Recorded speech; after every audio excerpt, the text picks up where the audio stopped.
Hey friends, and welcome to the Happy Hour with Jamie Ivey podcast. I'm your host, Jamie, and I'm so glad you're here.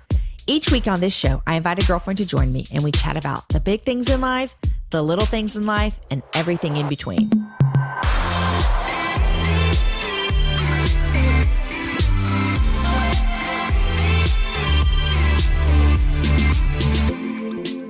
Support for today's show comes from Prep Dish, a healthy subscription-based meal planning service.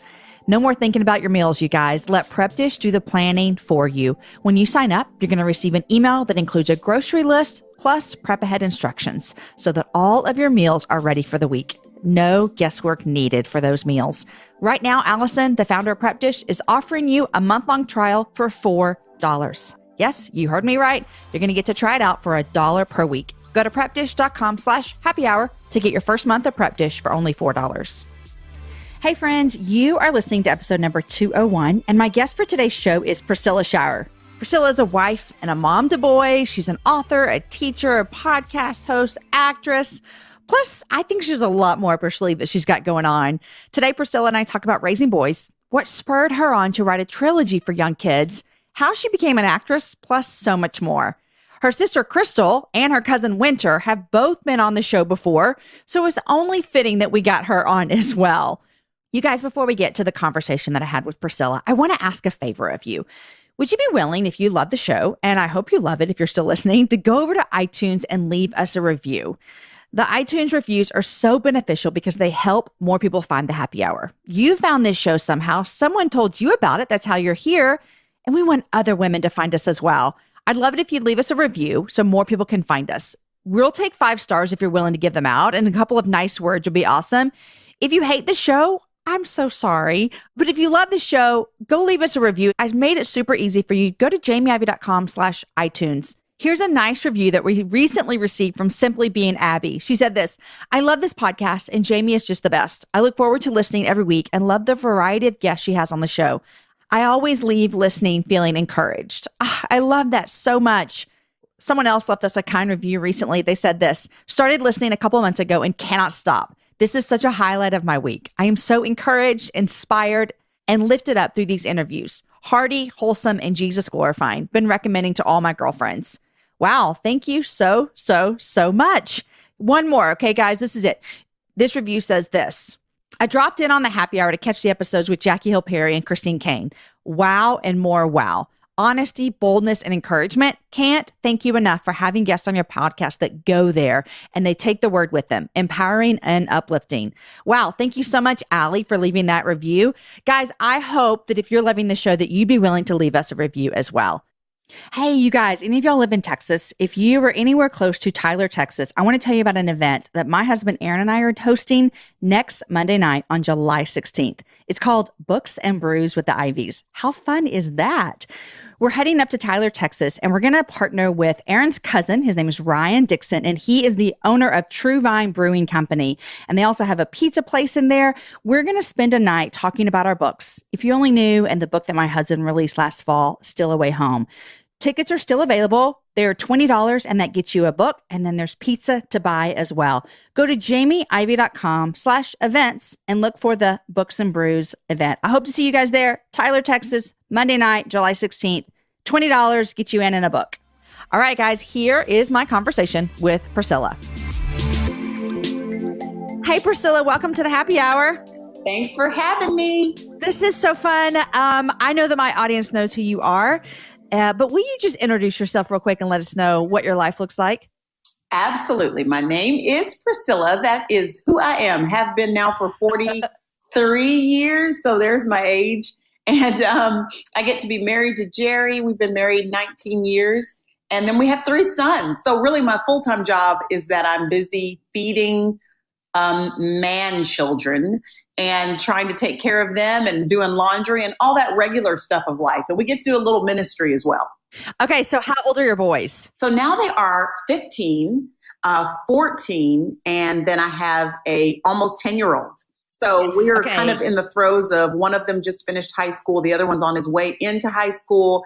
And then I have got a 4th grader. So we're sort of just all over the spectrum, but just a life filled with football and basketball and soccer and all things sports. This is my world as well. I have a 14-year-old, a 13-year-old, a 12-year-old. Those are all boys. And then I have a 10-year-old girl. So I feel like that they are almost men, Priscilla, with the amount of food that they're intaking.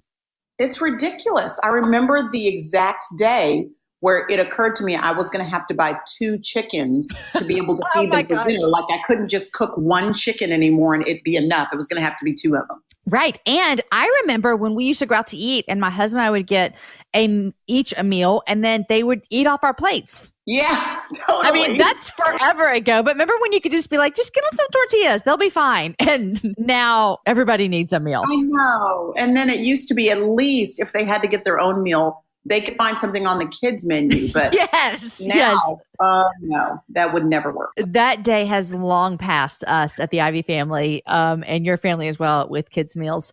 Well, I am so excited to have you on the happy hour. Your sister's been on, your cousin's been on. We're just going to go through your whole family. So we're just going to get everybody in the Evans family on the happy hour. Well, listen, I've got to say, I've felt a little left out. And so I have just been waiting on my turn to be on the happy hour. Well, you've been spoken very highly of from your people. I think I met Winter before I met Crystal. And we went on a trip together and just had the best time. Everybody in your family that I've met so far, I adore so much. And I sometimes love and might be a little bit jealous. I don't have a sister and I don't have any close girl cousins. You guys have a lot of fun together. We actually do. I was just thinking that as you were talking, that they really are my best friends. Like we just do life together. And Winter is one of my best friends. Crystal's one of my best friends. And it's just a joy to be able to have these family members, these sisters really, who just were in the same season of life raising our kids. And from everything from the kind of surfacey but necessary things of what are y'all cooking for dinner tonight? Just send me that recipe, please, so I can do that. Mm-hmm. To the deeper, more needful things of marriage or trying to talk through different seasons of life where I'm struggling. To be able to have that in a family member really is a cool thing. We recognize the older we get, like you just said, Jamie, how actually that's a rare thing to not just have the family, but then to be close to them in proximity geographically, but then also in the heart. And so we're grateful for that. I can see it. It comes through. And you can see that it's not just surface, that it is these deep connections that you guys have. Now, you grew up, you're a pastor's kid. You have been in and around church your entire life. What does it feel like for you also being in ministry and raising kids now? How do you handle we're in ministry, but we're also just real people at home. Like you said, I'm making dinner, I'm doing laundry, but then I'm, on a stage in front of thousands of people. How do you keep life pretty normal for those 3 boys at your house? Well, life is going to be normal if you've got 3 boys at your house. I mean, it's not even like an effort to have to make that happen. It just is because they're kids. And so I'm just not the kind of mom who has to have everything real clean all the time. My husband's a little bit more stringent than I am in terms of he's just more organized. He's more detailed. And so he's had to loosen up a little bit. And I've had to sort of come up a little bit in terms of requiring that the boys keep certain areas sort of straightened and cleaned. But I'm not the kind of mom who wants her home to be TV ready or Instagram post ready all the time. Uh-huh. So I just I'm like, hey, this is where we live. This is who our real life is here, not underneath lights, not on stages. This is us. So have your friends over. Y'all enjoy yourself. Run around with your shirts off. Pee on the tree out there in the backyard. Yeah. I'm just like, let's just enjoy this because this is our space. So it becomes really easy to just feel normal when you have kids because it is what it is. The towel is going to be on the floor and you got to keep telling people to come pick up your towel, go clean up your room. You're going to actually help with these dishes. That's just trying to ingrain in them that family and home is a place where you get to relax and be who we really are without pretense and without concern about what other people around us expect us to be or what they've built up in their heads that we are. But at the same time, letting them join in with the responsibility side of family, that too is important underneath the roof of our house. Yeah. Because a lot of times, like you mentioned, being in ministry has meant the gift and the joy and the privilege of being able to travel a lot with our kids. We homeschooled for a lot of years, mostly for that reason, so that they could be with us in ministry and we could do it together. But if there is a negative side to that, which there are few, but if there are, It's that you're in a hotel, and that means that somebody's bringing you a meal because you just ordered room service, or you don't have to make up your bed because there's somebody that does that is on staff at the hotel. Right. So you do that enough weekends with your kids and they start thinking that's normal. So it is very important to me as their mother raising, men who are going to be somebody's husband one day, that you recognize that all of those things are not someone else's job, that that's your job to make sure that your space is clean and that you've taken pride and investment in the health of this entire family and home, that we're not just doing that for you. We're actually going to all do it together. And so just sort of calling them up to that standard is the same as it would be for any other mom. It's just a consistent daily repeating yourself over and over again, and then calling them to the fire and saying, hey, if this is not done, then actually the privileges that you get to enjoy, like basketball practice, that ain't happening if you have not done what you're supposed to do. Let me tell you what my girlfriend told me recently, and we've kind of implemented this in the Ivey household. And I'm noticing for some kids this helps, and for other kids, like, I don't really care. But my girlfriend Jana was telling me that she decided that she would ask her kids to clean their room right, and if she didn't, she wasn't gonna get upset or yell or become in a bad mood because her kids didn't obey. She was gonna pick up their towel or pick up the mess, and then she left a note in their room that said mom's cleaning service and then a bill. Yeah, that's awesome. And so then she took the money from them, and I'm like, that is such a great idea. Like, I'm not gonna stress myself out, but mom's cleaning service just had to come through, and you owe me $5 for what happened in this room today. Yeah, absolutely. I think that's brilliant. And I've had to talk to, again, my sweet husband he was raised in a military family. So, he made beds with like hospital corners and all that. I don't even know what that is, Yeah. So I've had to say to him, babe, you can't do this for the boys just because you do it better. Because the reality is sometimes as parents, we don't want our kids to do it because then it's going to be substandard. I mean, it's just sloppy. Yes. Yeah. The dishes are still actually going to be kind of dirty. You have to stand there with them and make them do it again. So it's easier to just do it yourself. And I'm like, babe, but if our oldest is getting ready to be 16. If you keep doing the thing for him, he'll never sort of get his own groove with folding his clothes right and cleaning his own room right and getting that toilet good, Yep. So we got to just go ahead and let them sort of do it in a substandard way, and then take the time to train them and say, actually, here's the better way to do it. Let me show you. And then you repeat this so that they're actually being trained. Because I appreciate that my husband cares about those things. But the reason why he cares about them is because he was raised in a single parent home where didn't nobody have time for anybody to slack off. Everybody had to pull their own weight. And so that's why he's the kind of husband he is now. And I am so praying that these boys will be those kinds of husbands to my daughter-in-law, more than their wife, my daughter-in-law. Right. Okay. So you just mentioned that you have a son that's going to turn 16 soon.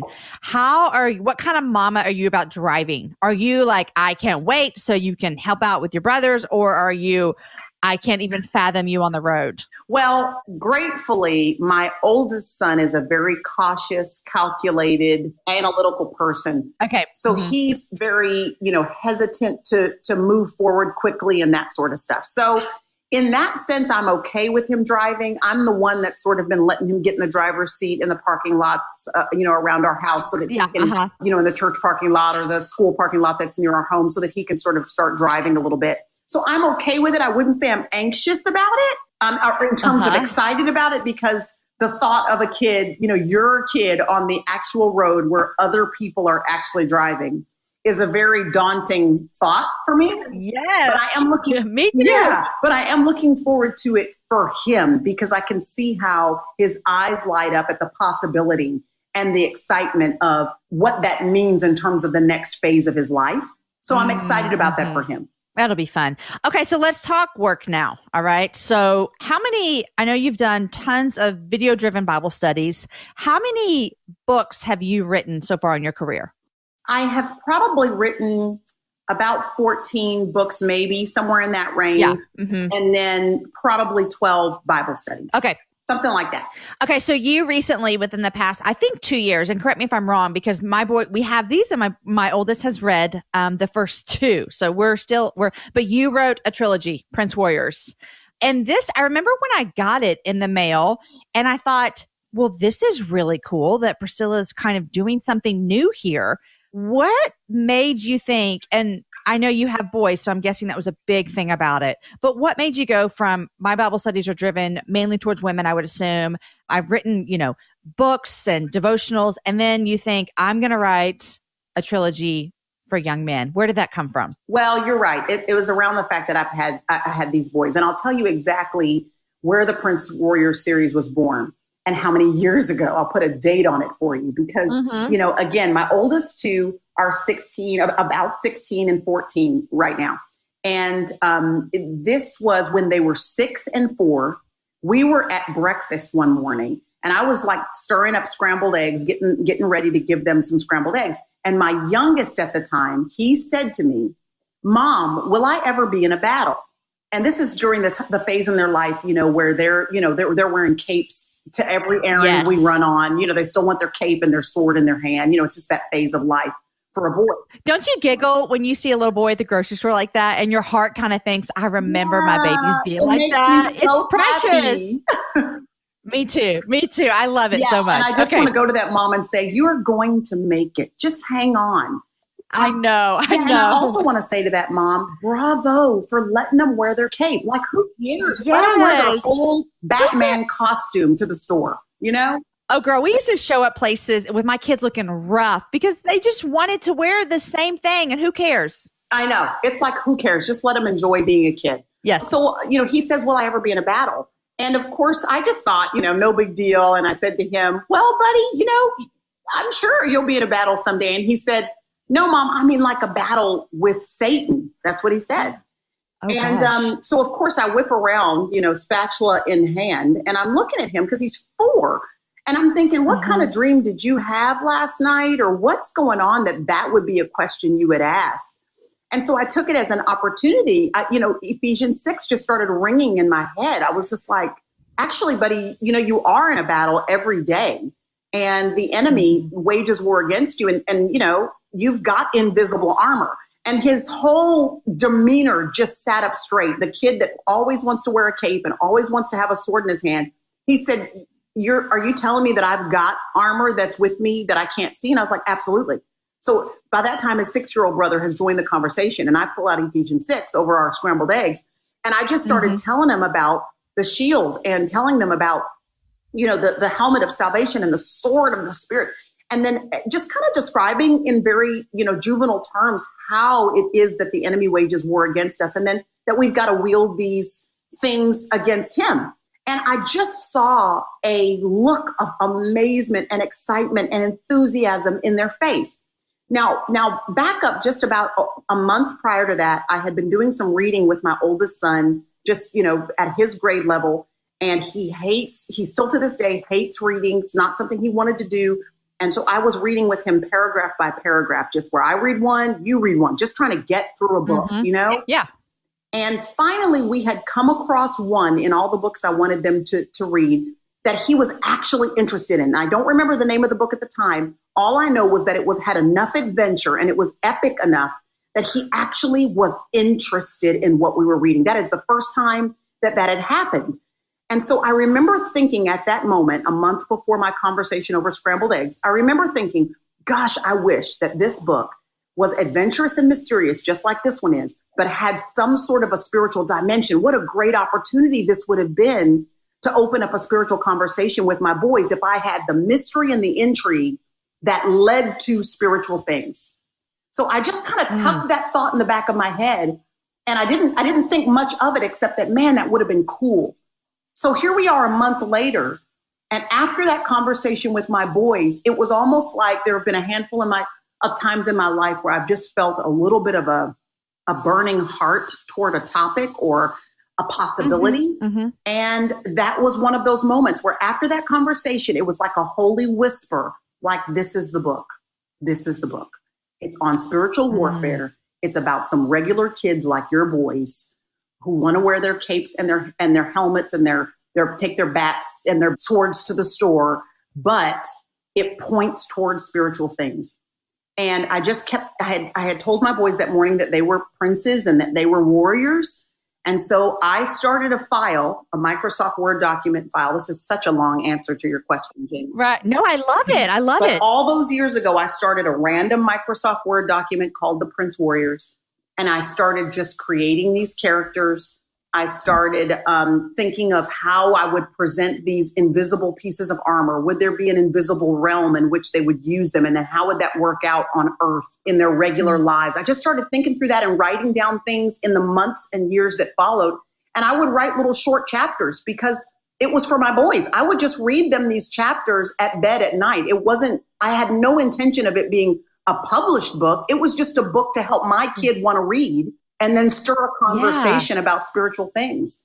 And so fast forward about 6 years, I had all these chapters and all of these concepts and all of these characters. And I had read them all to my boys and they had loved them, had shared them with Crystal's kids and Winter's kids, and they loved them. And I thought maybe there are some other parents who would appreciate some readers specifically in the hands of boys, but for all of our kids, but specifically for the boys to make them interested in reading, but then give them a platform for an organic opportunity about the kind of tough topic of spiritual warfare. Well, we have them, and my oldest, I told you he's read 2 of them, and I'm going to bring them out again this summer.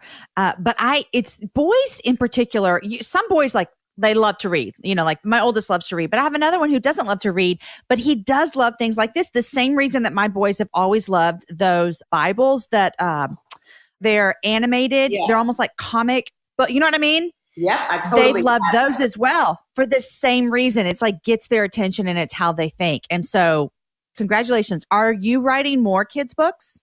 Well, we finished the trilogy and then it also had a 365-day devotional to go with it. And then we've just written what is the sequel. So this will be the final book. It'll be out in August. And it's sort of the 4th and final closing chapter of the Prince Warrior series.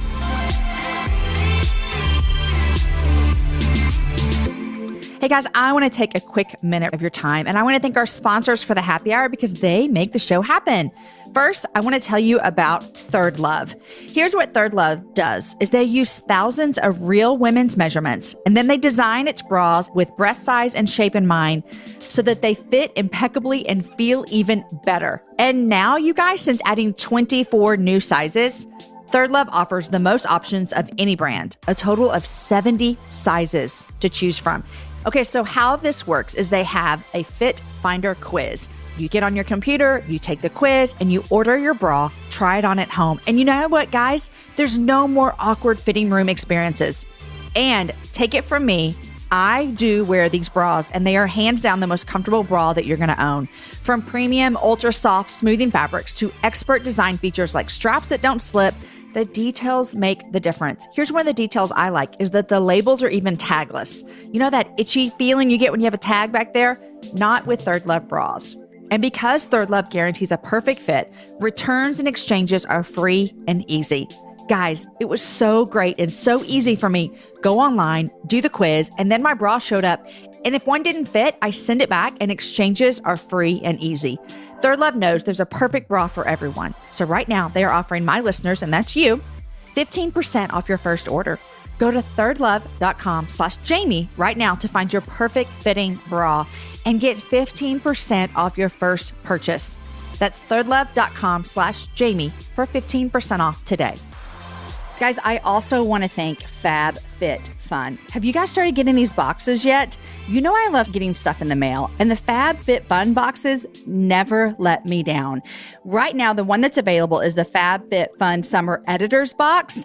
FabFitFun is a seasonal subscription box that delivers fashion, beauty, home, and fitness products for a life well lived. The Editor's Box, which is the one that's available right now, it's available for purchase in between the seasonal boxes with newly discovered items and favorites from the past boxes. It's a fantastic value because all the products are full size. And many products' individual value is more than the entire cost of the box. Did you guys hear that? All of the products are full size. I love that so much about this box. So this summer in the Editor's Box, everyone's going to get the Yomi Kim train case in periwinkle or navy. It is so, so, so cute. The Ahava mineral hand cream. Remember, it's full size, you guys. The Spongel papaya Yuzu box flower body wash infused buffer. I cannot wait to use that. And a range of other awesome products. Right now, if you sign up for FabFitFun today to get your Summer's Editor's box, you can use my code Ivey. It's my last name, Ivey, to get $10 off your first box.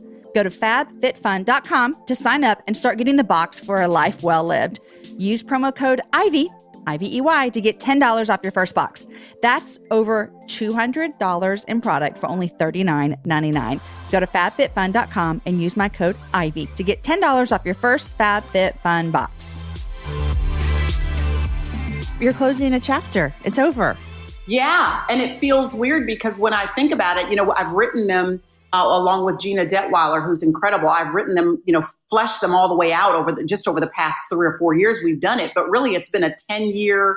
Yeah, for you, for sure. Yeah. So it's been exciting. And I'm just very interested and intrigued to see what the Lord might do with it from here. But in terms of the written portion of it, we're all done. That's awesome. Well, we're going to give away a trilogy set. So Mama, if you're listening and you're like, my boys would love these, check out my Instagram when this show airs and we're going to give away a set.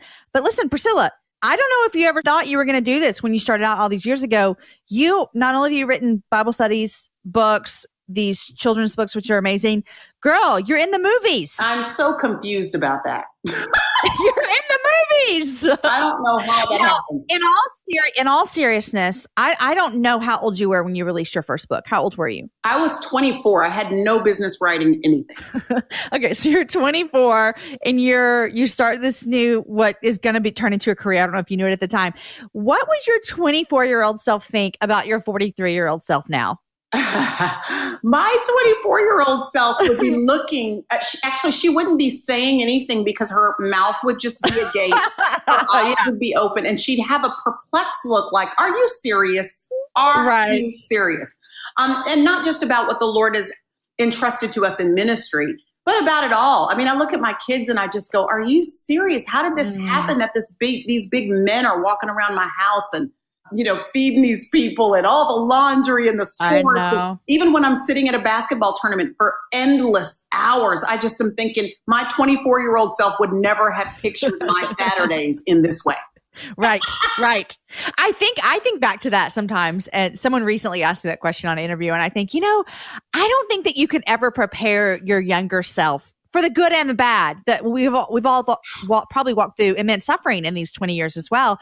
But there's no way we could let ourselves know what we're going to expect in the next 20 years. It's crazy, isn't it? Yeah, it is crarazy. And I'm grateful to the Lord for that, because half of it would scare us so severely. We would just sort of go live in a hole somewhere because we wouldn't think we'd be able to handle what we would see. Yeah. And then the other half of us would just try to rush so quickly toward it that we would circumvent all the character or connections or fortitude that needed to be established in us in order to sustain us at that point. That God, he knows what he's doing, doesn't he? Well, I'm so glad somebody does. Me too. Okay, so let's talk about the movies. You've been in 2 movies, War Room and I Can Only Imagine.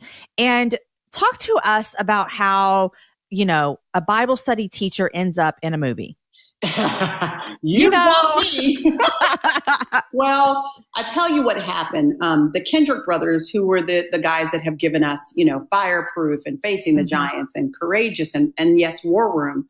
They called me back when they were filming Courageous. And I don't know if you remember that film, but that was the one where those police officers who were also fathers, and it was a big statement about fatherhood. And those guys had wives. And they wanted me to play one of the wives. And I told them no, because at that time, number one, no, I'm not an actor. And number two, it was the end of the school year. They were filming in May, and I was going to have to miss the last sort of 2 or 3 weeks of the boys' schooling. And the boys weren't going to be able to come with me just because there was something going on in our schedule right then that wouldn't allow it. So I just said, nah, it doesn't feel right. I'm not going to do it.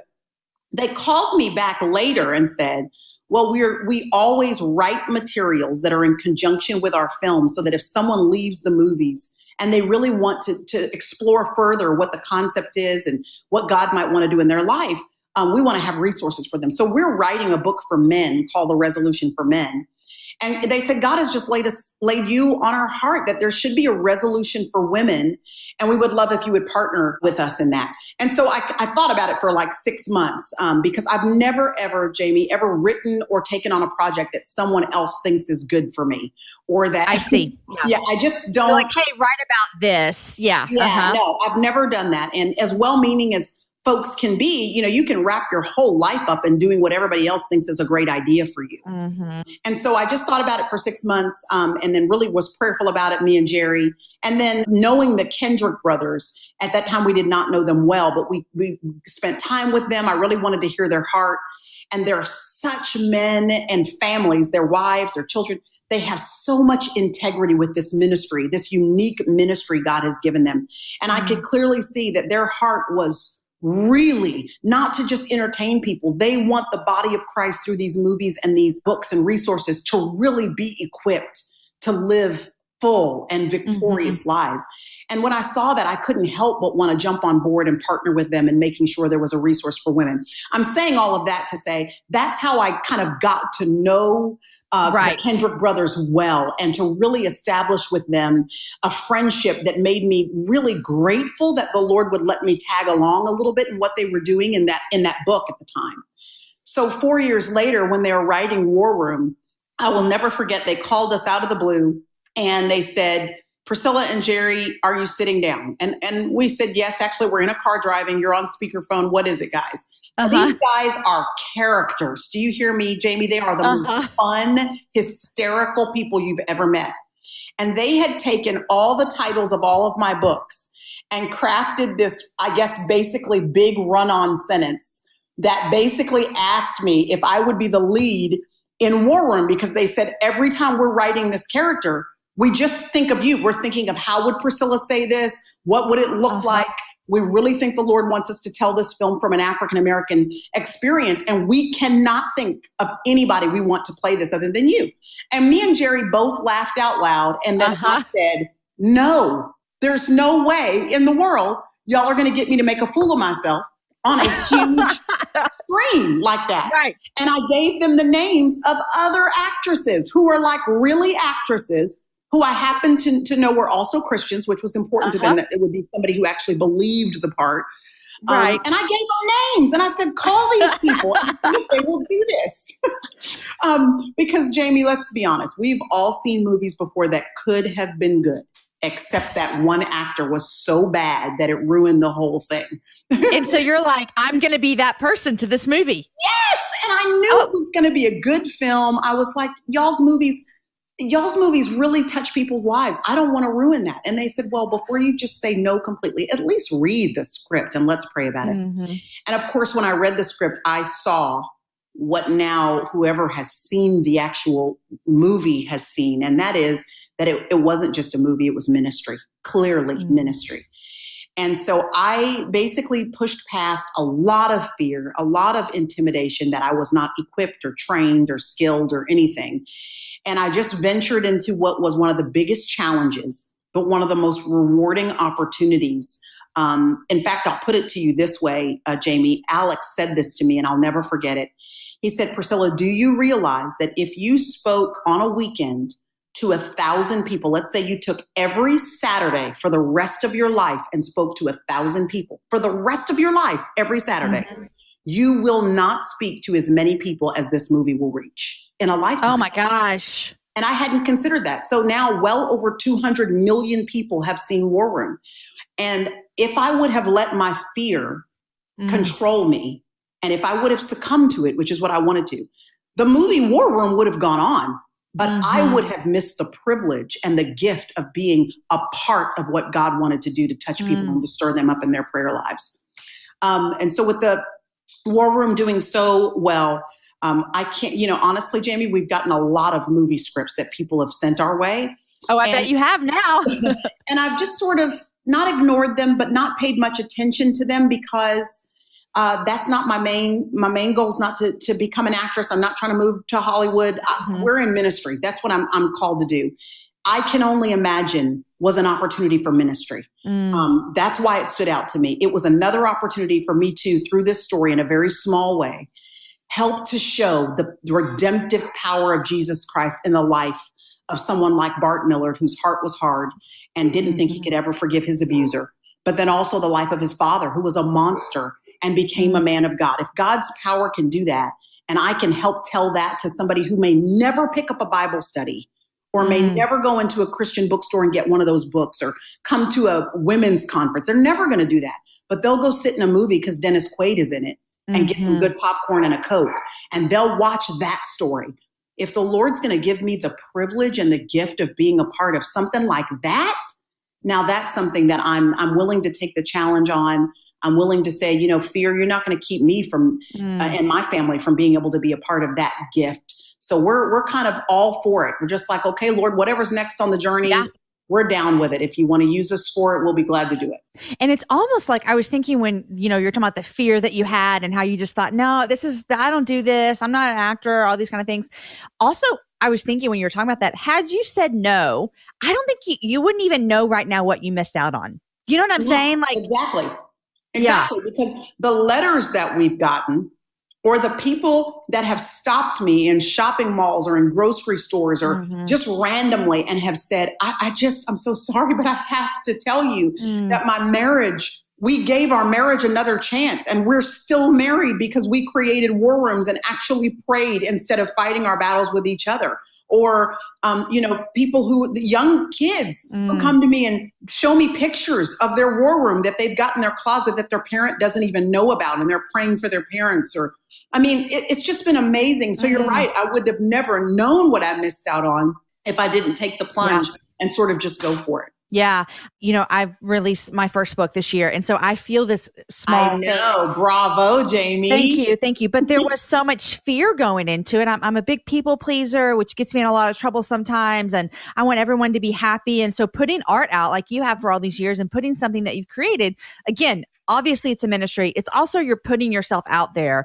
I was really, really scared and afraid. But what makes my heart just swell are the women who come forward and say, I've never told anyone my story, and because you did, I'm going to tell mine. And I'm just like, I'll do that all over again. Like I'll put myself out there all over again for these stories that are coming in by God changing people's lives. Any more movies on the horizon? I know you're getting scripts. That's so interesting you asked that, because the Kendrick brothers are about to go into filming their next movie, which I've read the script for now. It's going to be, I just think it's going to be fantastic and epic. And they've asked me to do something in that film. It's not the main character, but I am so okay with that. I am so excited about it. So we probably will be filming actually at the time that this conversation airs. We'll be filming. I love it. Do you remember your first day on set? Oh, yes, I remember it, because the Kendrick brothers pulled us all together for prayer. They did that a lot, by the way, through the process. We would just stop. Everybody in front of camera, behind camera, makeup, art, direction, whoever it was, would all come together to pray over particular scenes. But that first day of filming, there we were sitting in that kitchen. You remember that memorable scene about the lukewarm coffee between me and Miss Clara? That was the very first scene we filmed. And I'm sitting there. I already had on my wardrobe, but makeup wasn't done yet or anything, just wardrobe. But I'm sitting there and they wanted to stop and pray. And Alex started praying for this film. And it was the first time I had been on set with the cameras. Everything was set up, lighting, all of it. And I think the gravity of it hit me in that moment. I was like, oh, this is a real movie. Like, oh, I don't know what I had in my head, but what you see on TV about the making of films, that's what it looked like. And so the weight of it hit me and I went, oh, it's a real movie. And I just cried. I broke down in the biggest sob, biggest cry, because the gravity of it hit me. And I recognized, number one, how nervous I actually was. I was very, very nervous, and I was going to try to figure out. I needed to get, I think I just, how it is when you get a little bit of anxiety built up and sometimes you just need a good cry. So I had one. I didn't mean to, but right there in front of everybody, I just kind of broke down and cried. And then also just, again, the weight of the breadth of this, the influence that could be possible if we handled this project in a way that honored God. Yes. The weight of that sort of hit me that first day. So I'll never forget my first day on set. Well, Priscilla, thank you so much for coming on the Happy Hour. It's been such a joy just to talk to you and hear your passion for the Lord and for your family. I think it's a really good reminder as women, we can look at someone who's doing, quote unquote, these things that we see out in the public. And it's just really great. I know women will be super encouraged by your love for your family and your love for just God's word and for everything that you do. through the lens of, is this going to minister to people and point them to Jesus? So thank you so much for that. Well, thank you. And listen, I'm cheering for you in every aspect as a mom, and with your book, your new book, and this ministry the Lord has given you. And this podcast is so fun. And so many people talk about it and how they enjoy just sitting back and engaging with you and your guests on the happy hour. So it's not, I know it's a full investment. When you have 4 kids, it's a full investment of your life to carve out stuff for things like this. But they matter, Jamie. And so I'm cheering for you. Bravo. Thank you. Thank you. Thank you. Thank you. Okay. Thanks, Priscilla. You're welcome. Third Love is passionate about the perfect fit, and they believe it's time for your bra to fit you, not the other way around. Their collections are designed by women for women, so you will love the way you feel under each and every look. And now they offer over 70 sizes and more than a dozen styles, so you'll find the perfect bra for every moment and every outfit. Get 15% off your first purchase by going to thirdlove.com/Jamie today. You guys, wasn't that a great chat with Priscilla? I seriously look up to her so much with how she uses her time to love on her family so well and do ministry so very well. The doors that God has opened up for her to share the love of Jesus is amazing, and it's seriously a joy to watch her do it so well. Guys, I know the audio was a little off in this episode. We tried as hard as we could, just recording, not in the same room. Sometimes that happens, so please forgive us. I hope you still enjoyed the show. Don't forget, we're giving away a copy of the trilogy that Priscilla wrote, Prince Warriors, that we talked about. Follow me on Instagram. I'm at Jamie Ivey for more information about how you can get in on that. Today's show was edited with Chris from Podshaper, and the music was developed for the show by Matt Graham. Next week, my guest is Brittany Price Brooker, and this girl has so much joy that it is contagious for sure. She's endured much tragedy in her short life, but she is still singing that God is good. You're going to love our conversation. Guys, enjoy your week, share the show with a girlfriend, and have a happy hour with a friend.